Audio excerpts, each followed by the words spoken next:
Okay, welcome to my second video about power functions in a series of 3 videos.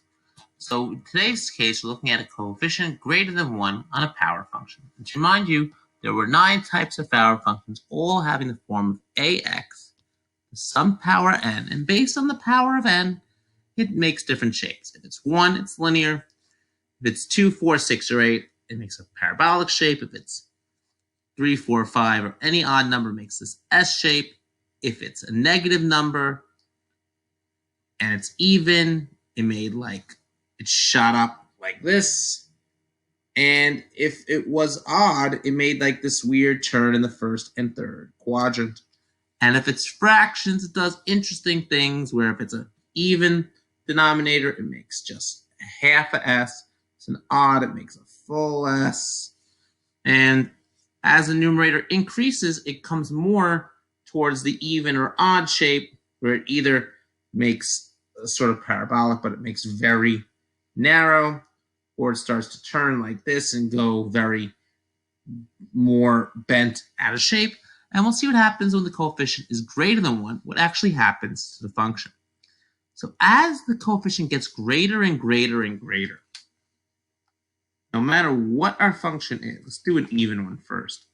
Our function, as it gets greater, it becomes narrower and narrower and narrower and narrower and narrower. It doesn't matter what our power is. If the number in front is greater than 1, the more narrow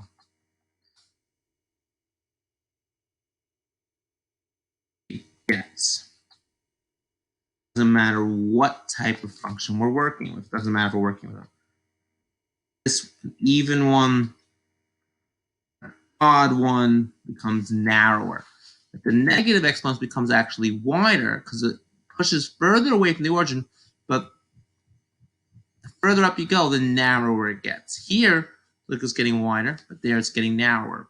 And that's what happens when you put an odd. Doesn't matter if it's half, being narrower. The greater the number, more narrow it gets. So as long as it's a whole number and greater than 1, it becomes narrower. What happens when it's less than 1, like a half? It becomes wider. Doesn't matter what the power is, doesn't matter if it's positive or negative, it doesn't really matter. So let's wrap it up. There's 2 possibilities for the coefficient. There's 2 possibilities. The coefficient A is greater than 1, narrower.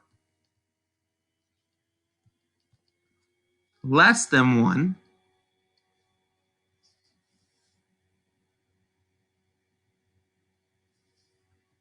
wider. And that's it.